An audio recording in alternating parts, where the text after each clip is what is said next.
Do you believe in miracles?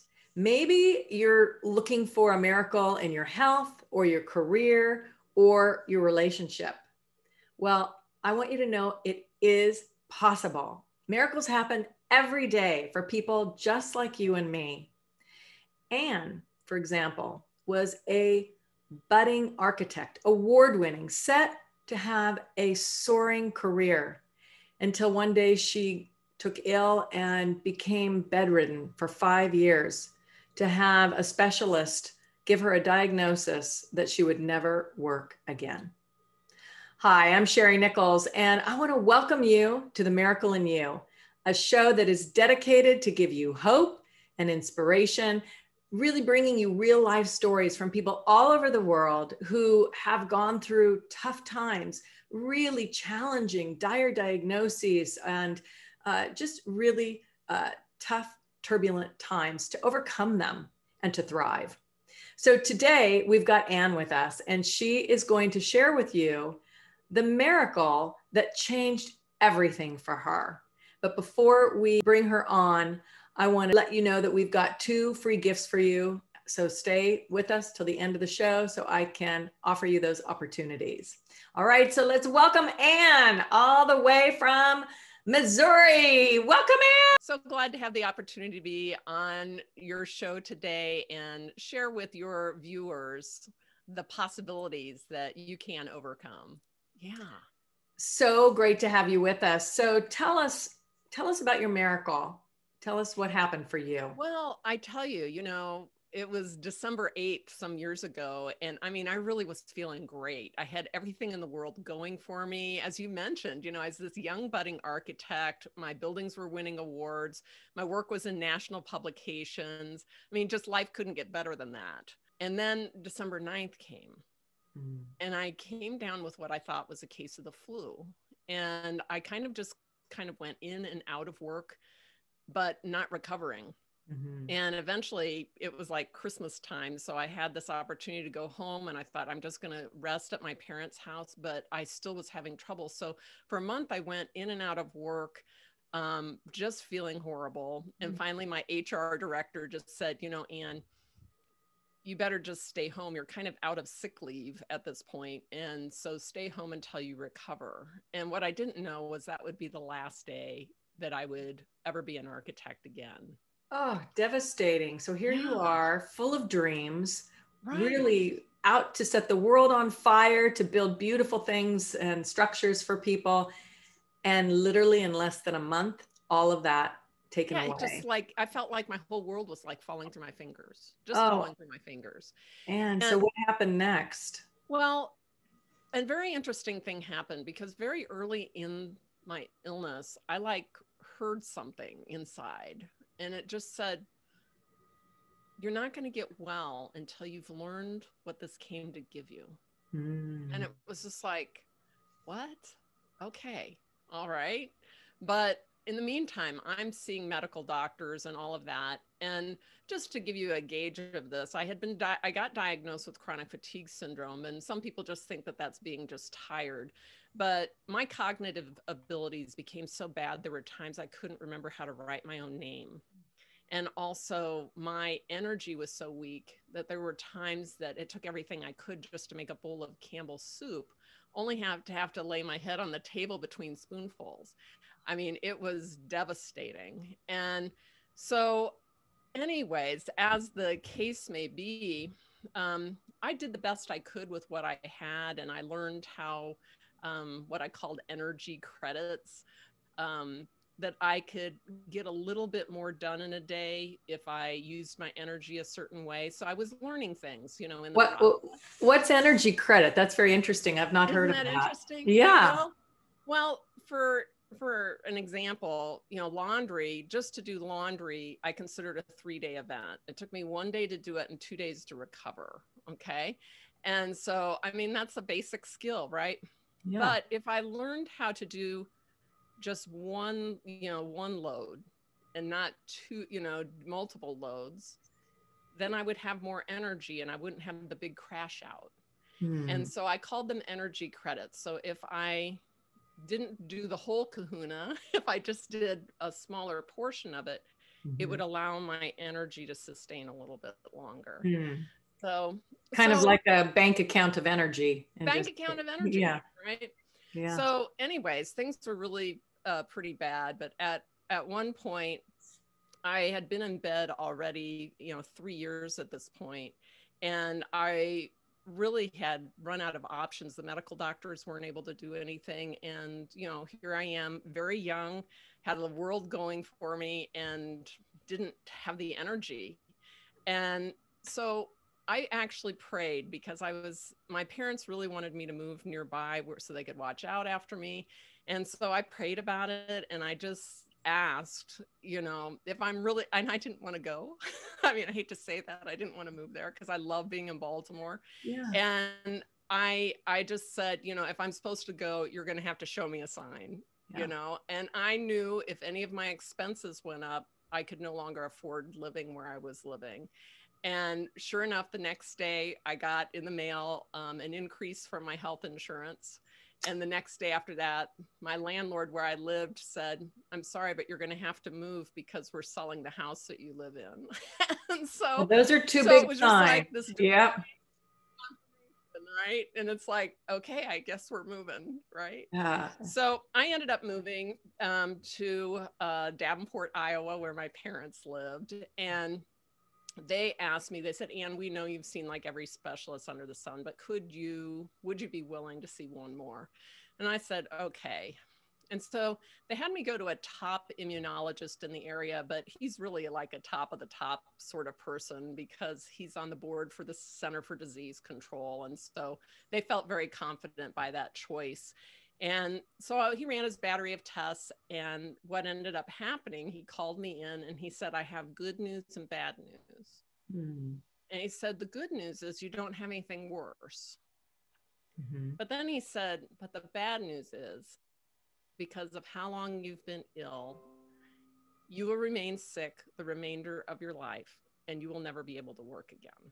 Oh, Ann, let's just take a second here. I mean, what was going through your mind when you heard that? That is, well, yeah, right? you're a young woman. Correct. And when that happened, something really amazing triggered in my head, because I think a lot of people, when they get the diagnosis, especially from somebody who has such a background in health as this doctor had, that our response is, "Oh my gosh, my life is like over." I mean, to have that kind of response, but I didn't. There was something inside of me that had this opposite response. And my internal response was, well, he just doesn't know me very well. And that was this empowering moment for me. And I didn't realize the power of that had till many years later, until I wrote my book, Living Your Exclamation Point Life. When I wrote that book, I tell that story in there. It wasn't until like the fourth edit that I started really looking at what happened around the dialogue with that doctor. And what I realized is I had been unknowingly asking myself each day when I woke up, what can I do to manage my illness today? And when I met that doctor, I asked an empowered question. And an empowered question is very different. And instead it was like, what do I need to do to get well so I can work again? So it's a very different question than what can I do to navigate my illness today, to what can I do to get well so I can work again? So, but I didn't. Yeah. I just want to back up for a minute here, because so you went to this top doctor, which, he gave you this dire diagnosis that you would never work again. And as you said, most people hearing that would just feel like their life is over. But something internal in you said, no way. That's not me. That's not going to happen. Me. You so just there was don't this, know me. there's this internal strength that you had connected from, probably a higher source of love that was igniting this fight in you, but this new way of thinking as well, giving you a different perspective. And then you went to a different doctor. And well, a very interesting thing happened, because I was rather unconscious about what was happening at the time, because I started attracting things and people in my life that could actually support me, the answer to that question. You know, what can I do to get well? And the first was that I met a woman in a one-time quilt guild meeting, as I'm a quilter, you can tell by my quilt behind me. But I met her, and she eventually, her and I became friends. And she told me, when I told her about my health, she said, you know, I work for a chiropractor who'd be up your alley. And I was like, well, that's nice. I mean, I had a chiropractor. I thought, you know, they basically do the same thing. I had no idea there was a difference. But just a couple months later, I was at my sister's wedding in New York, and happened to be seated at the table, the reception table, with her chiropractor. And to make small talk, I just said, I have a friend who works for a chiropractor who does the same technique you do. And when she asked me who it was and I told her, her eyes like bulged out of her head. She started waving her finger at me, and she's like, you don't even think twice about it. You go see him, you know. And of course I got that message, Yeah. that I needed to have it really loud and in my face. And so I went and saw the doctor. And the very first time I met him and shook his hand, I knew that my life had changed forever. Oh, that just gives me chills. Right. I mean, I knew that the second I met him. And then when I told him, you know, some of my symptoms, I would tell him, like, you know, my blood is flowing slow, and, you know, the whole cognitive thing, and all of that. And from the very first adjustment I had, my cognitive problems were cleared up like that. And I felt blood rushing to the right side of my body. And I was like, what just happened? You know, From your my first world had opened. from your first treatment. First treatment. First Okay. treatment. That is Yeah. powerful. Very, very powerful. Yeah. Beyond powerful. Beyond powerful, you know. And it shows that when we follow the little nuggets that are waiting for us in the path, once we ask an empowered question, things start appearing. Mm-hmm. And of course I didn't realize it fully at the time, but I had to have a doctor scream at me in my face, you know, to say, you need to go see him. And but when we follow through with that, you know, Mm-hmm. God has so many more things waiting for us to have the answers to what it is that we're looking for. And what ended up happening within 3 months of me, actually within the first month of me having care with him, I just said, someday I'm going to work for you. And a year later, he said, when are you starting? And so I worked in his office helping people rebuild their lives for 21 years. And, you know, how fantastic. How fantastic is that? So you went from, I know when we were talking earlier, just the beautiful openness that you had along this whole journey, that you started out wanting to build homes and structures and buildings, Yeah. and you ended up working in an office where you were helping people rebuild their lives. And so I just really love that, because you really opened to, it didn't have to be a certain way for you. Right. You opened up to allowing, okay, that was my plan, but maybe this is the better plan for me. And following those breadcrumbs that God was just, you know, like putting down for you and saying yes to them. This is really powerful for anybody listening. Yeah. I hope that you're gleaning the significance of that, because oftentimes we get in our own way of moving forward when we want things to be a certain way. And that, yes, that's challenging. You know, we would love things to be a certain way, but from looking at you, Anne, I mean, you are thriving. You're glowing. Yeah, no, I feel the best I've ever felt in my life, really. So it is, it's terrific. And you know, I had no idea that health could be better than where I was prior to getting ill. You know, I had no idea. And I just, you know, for people listening, because obviously I worked for 21 years with this doctor, and I considered us having the chance to be in the miracle business, you know. Mm-hmm. And really watching people go through whatever they had going on. Mm-hmm. That, you have it within you that you are more than your circumstances. You're more than the conditions that you have in your life. Mm-hmm. And that there really is, we have the opportunity. I was so grateful that my internal dialogue said, you don't know me very well, you know?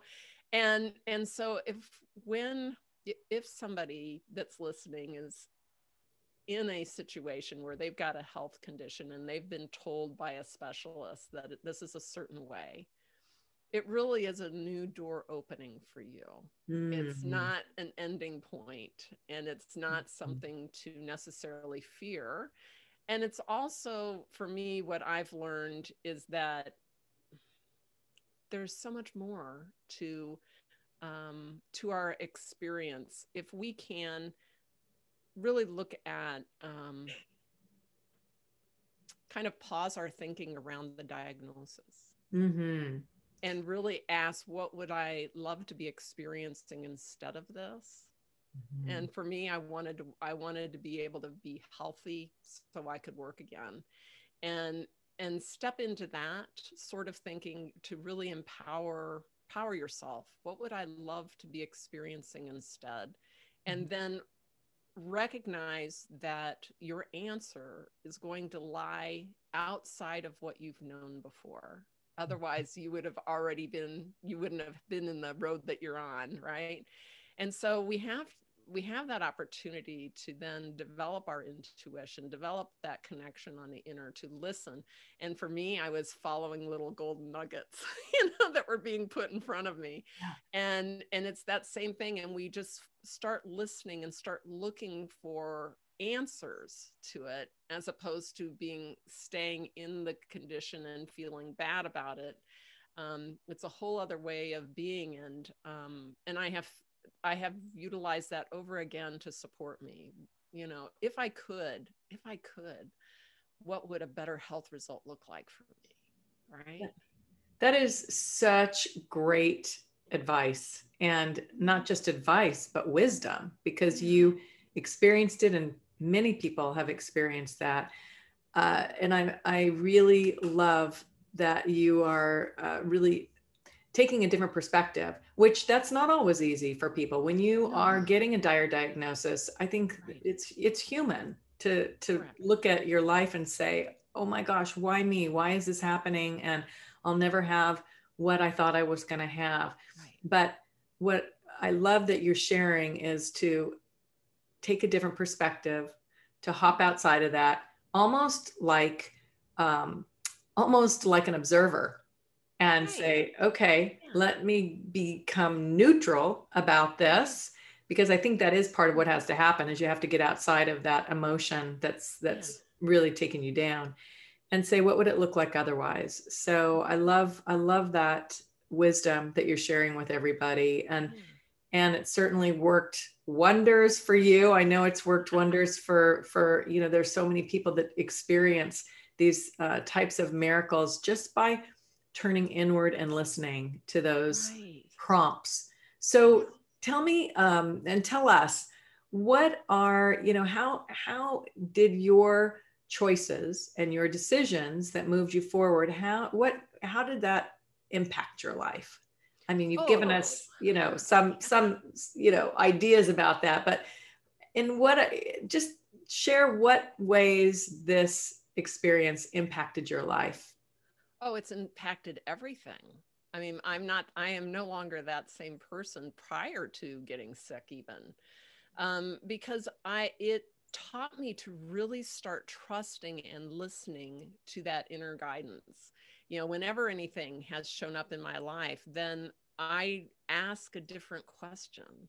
I Mm. don't get stuck in the circumstance. I actually had a different diagnosis show up just a few years ago, where I was told that I had this rapid disintegration going on in my spine, and that I should be preparing for my future. And I was like, well, that may be your idea, but that's not mine, right? Because I already had experience in the Mhm. past that told me I could have a different result. And Mhm. again, I recognized that I needed to be open to discovering new things that I hadn't known before in order to get that different result. Mm-hmm. But because I've had the experience of the past, it was much quicker what showed up, and I knew it immediately when it came. And so it's impacted everything, and not just health, but all aspects of life, to really connect on that inner, to really tap in, to following that inner guidance, to following the golden nuggets that show up, so that I have this faster result, and I live this life that I absolutely love living, because I'm willing to step out of that comfort zone, because it can be a comfort zone to stay in a diagnosis, to stay in an illness pattern. But to say, no, I'm willing to try something different so I can be a better version of who I came to be. And I think that's what it's about. Share with us what you mean by it can be a comfort zone. A comfort zone? Well, and I can say this from my years of working in a doctor's office, okay, is the comfort zone. Some people, I hate to say it this way, but that some of people really love being sick because it gives them attention. It gives them other things. And there's a comfort zone because, you get used to, okay, this is how my day's supposed to go, and this is how it operates. And you get in that zone of, this is just the way it is, right? As opposed to the way it could be. My doctors have said this, or whatever your own beliefs are around that. But to stretch, this is whatever you have going on is going to ask you to stretch into something that you haven't done before. And that's the uncomfortable part, right? The growth. And even as I was going through the process of getting well, I had to recognize the aspects that in me that were afraid of getting well. And so there's, especially for people who have more of a long-term sort of pattern going on, as opposed to a recent diagnosis, that we have belief systems in place that also develop with how our relationships then look because of it. And sometimes it was convenient being sick to get out of things. I hate to say that too, but that's part of the old patterns that I had to work on and dissolve. So what were some of your fears, if you'd be comfortable sharing them? I think that might be interesting for people to hear what you were, why were you afraid of getting better? Part of it was that here I had been highly successful prior to getting sick. And now, I'm like 5 years into the thing. And like, I was afraid that I could never have that success again without my health going down a negative road again. And, there's a fear, what if it happens again? What if I can't? And so there's that fear factor, because I had been sick so long, that going back out into the real world to work, what if I can't do it? What if I crash out again? So there's these kind of fears. Those were the big ones for me, was, oh my gosh, maybe I can't be successful and be healthy, right? So these are the kinds of stories that we have to work on, with ourselves. Absolutely. Fearing success because you're afraid you might fail or you might go through this again. So it's easier just to stay where you're at. Right. Yeah. So unhooking that. Yeah. That's what an amazing story, Anne. And you became an author. You wrote a book. Right. Yeah. And, Sherri, you were a portion of that story and that dream. I had a 20-year dream of writing a book. And so actually, in my meeting of you opened up that doorway for me to step in and get it written. And what a thrill to be able to support people and helping them. And so, and today is actually the anniversary of that first book coming, the very first book coming in the mail. So that's amazing. so it's really exciting for me. Yeah. Right. Very exciting. And just living our dreams. So many lives that you're going to help with Thank that. you. So absolutely. It has been such just a wonderful experience to hear your story, Anne. Thank you so much for sharing it. Going from Thank you. budding, award-winning architect to being bedridden with a dire diagnosis that you'll never work again, to following the breadcrumbs, the gold nuggets, the divine intervention, the divine appointments, and meeting that doctor that the minute you shook his hand, you knew everything was going to change for you. That gives me the chills. Yeah. And so amazing and beautiful that you said yes to those choices and listened within to all of that. And that truly is such wisdom for anybody listening, going through circumstances, knowing that they can do just as you did, not look at their circumstances as final, and to ask that question, what would I love instead? How would I like my health to look instead? And to step into that. So to becoming having a thriving career, working with the same doctor that healed you, healing other people, and writing a book. So what's next for you? Well, what's next for me?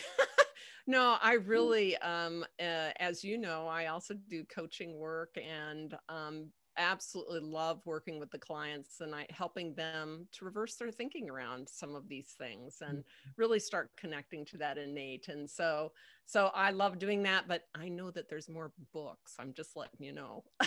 Okay. We've got a lot more that there's more to be written. I love it. A lot more to be written. That's amazing. Yeah. Well, do you have any last words that you'd like to share with the listeners? Well, I just want to let people know that, through my experience, I saw the gamut of doctors, and I had been told by all of them, I'm sorry, but there's nothing that we can do for you.